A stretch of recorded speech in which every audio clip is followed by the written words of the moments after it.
Are early looks ruining the allure of sneakers before they ever even come out? We're going to get into that this time on Fire Footwear.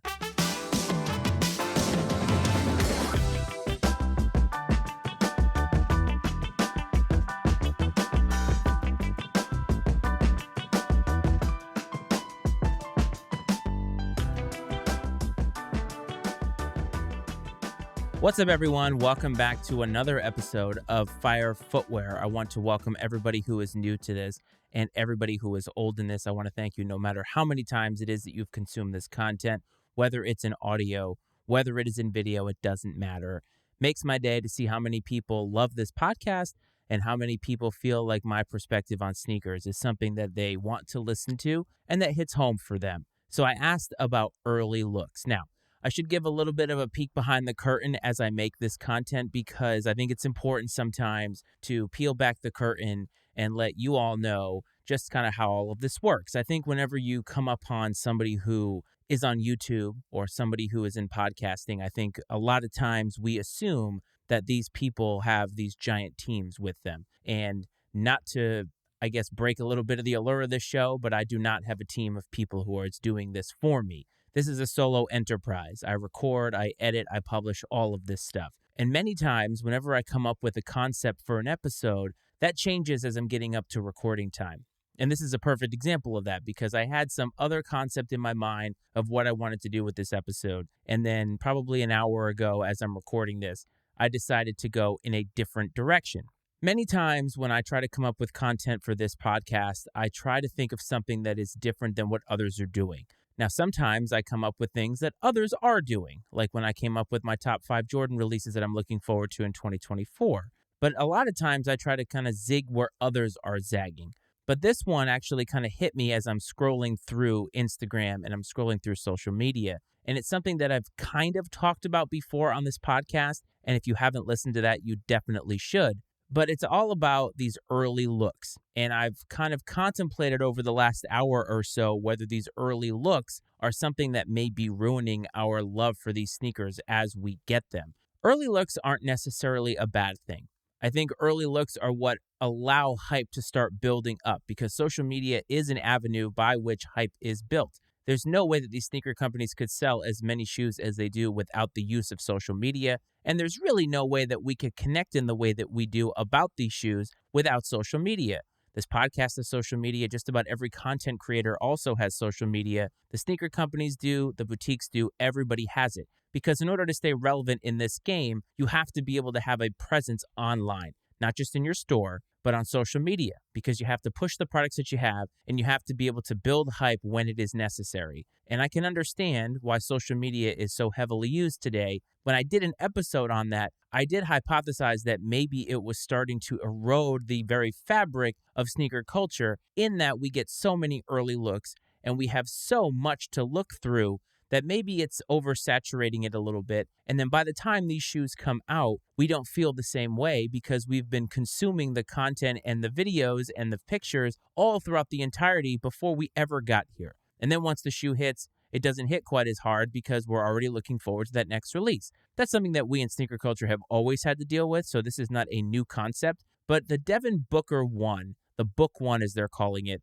is really something that has come to the forefront for me, not only because other people have been talking about it, but it seems to be all over my social media feed these days. And let me be clear, this is not the only shoe for which this is applicable. This happens all the time, and I'll name some other examples. But Devin Booker is a very prominent player in the NBA today. He is not a champion, but he has been to the NBA Finals. He's probably a top 10 or top 15 player today in the NBA. And when that happens, these sneaker companies are going to want to capitalize on that. And they do so by giving a signature sneaker to all of the prominent NBA players out there. Adidas has done it. Nike has done it. Puma has done it. They're all going to try to capitalize on this because at the end of the day, if this player likes the shoe, wears the shoe, and is successful in the shoe, people, and I mean consumers, are going to want to consume it. And that means the most money in all of these sneaker companies' pockets. So it makes sense that they would want to give Devin Booker his own shoe.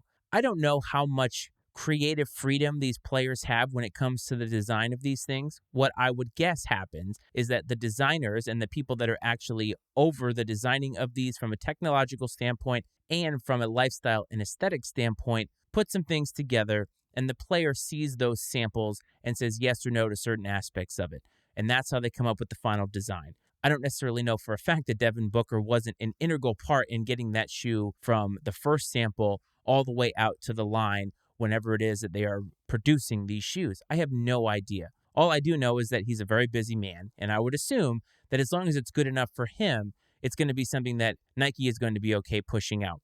Whenever there is a new model that comes out, hype is always being built around it. And that makes sense because Nike, if it's a new model, they want to be able to sell the shoe. And now today, when things are brand new, they are much tougher of a sell, at least in my opinion, because I think sneaker culture is so used to the idea of all of the old silhouettes that we've always trafficked in.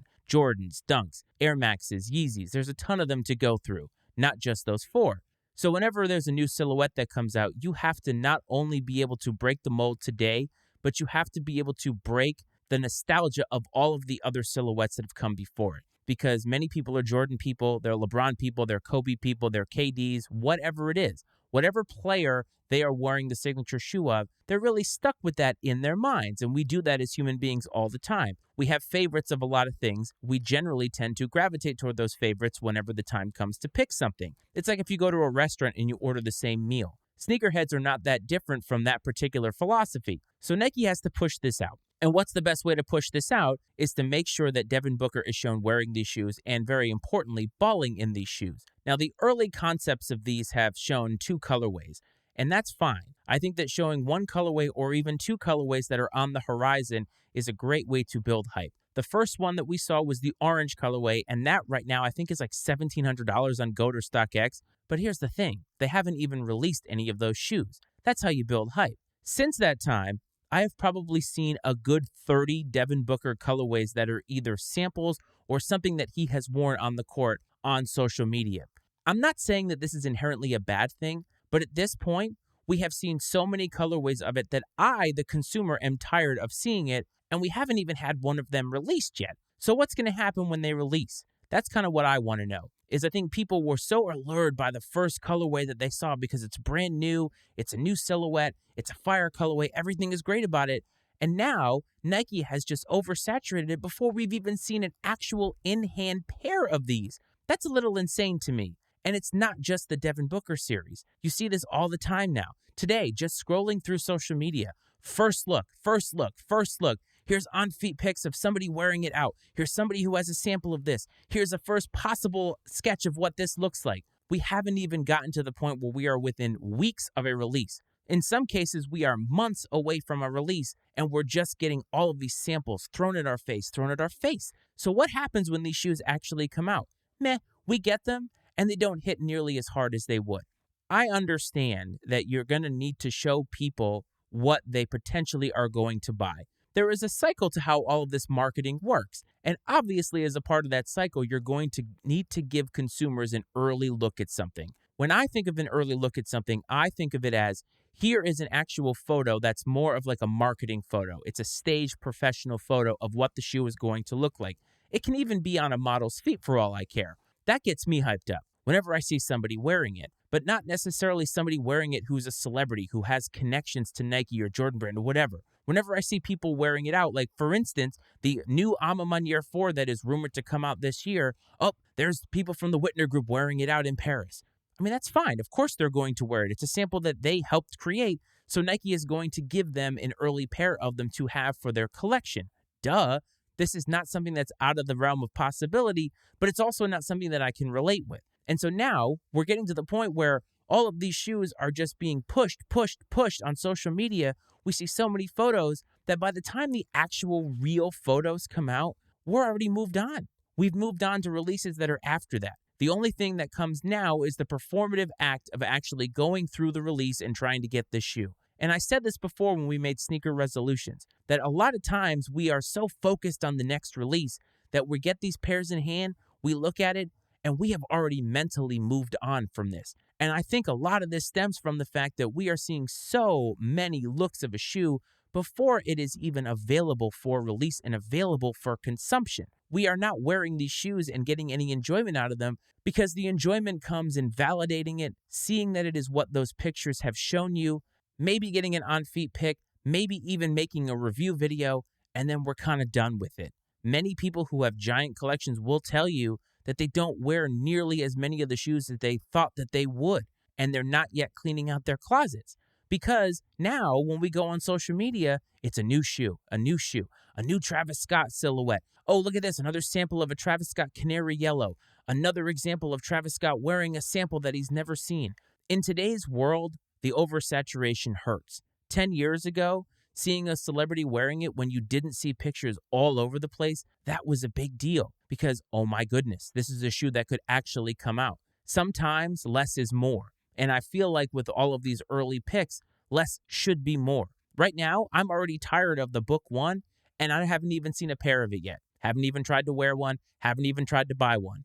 We should not feel this way. But we're getting to that point now. We're getting to the point where just about everything that is special is becoming not special because we're seeing so much of the shoe before it's even released. Give some time to breathe. Now, one of my resolutions that I told you was that I wanted you to buy less and enjoy more. And I recognize that this video highlights a way in which that is very, very difficult. But it also goes hand in hand with another resolution that I talked about, which was taking a step away from sneaker culture for a little bit. And that could even be taking a step away from sneaker social media. It's very important to be grounded in this, and it's very important to get back to the enjoyment of them. But I'm going to tell you what, man, these sneaker companies are not making it easy. These social media accounts are not making it easy. These YouTube pages are not making it easy. And I'm guilty of it with highlighting Jordan releases that I'm looking forward to. But if you go and watch that video, and if you haven't subscribed to YouTube and you're listening in audio, please make sure to go do that right now. You will notice that almost all the Jordans that I'm looking forward to are some semblance of a retro that we saw before. I already know what those look like. I don't need to see on-feet pics of those. I don't need to see early looks. I already know what they look like, outside of a few that we don't know what they look like. But for the most part, the ones that I'm the most interested in have a history behind them, and those don't need early looks. I understand that we need to push the culture forward. I understand that we need to be pushing new silhouettes, but what it comes down to is making sure that people are open-minded enough to want to consume those silhouettes. Give them a reason to. Give them hype to. Don't inundate them with pictures to the point that now they don't care about them. If you oversaturate, you overexpose. It just means that it's going to lose all of the allure that it had, and by the time we get to actually consuming the shoes, we are already done with it and we have moved on. But one thing that we're not doing with this podcast is moving on from the release of the week.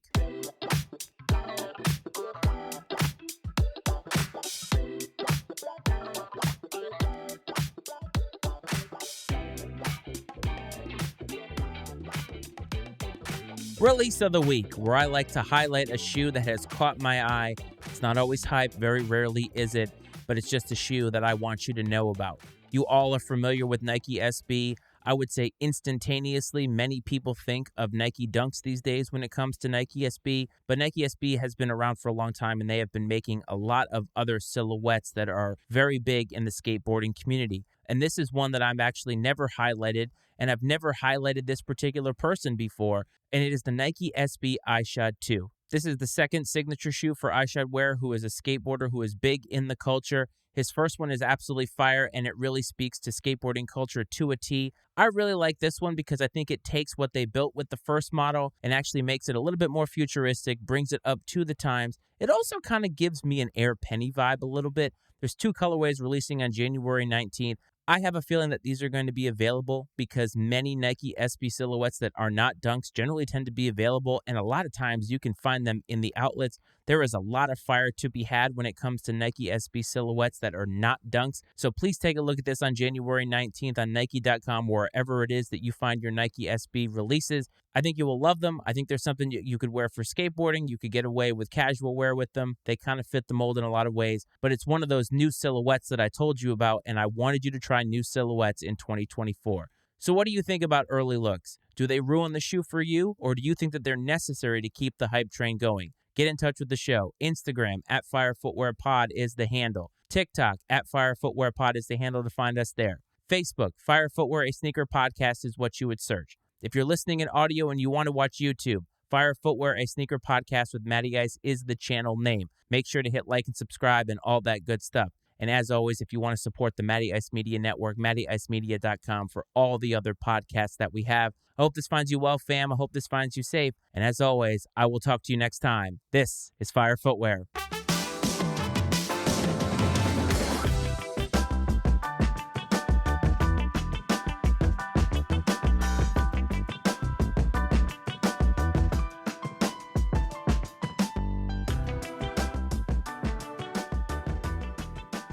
The opinions and viewpoints expressed on Fire Footwear are those of Matt Frates and his guest, and not necessarily those of the Matty Ice Media Network.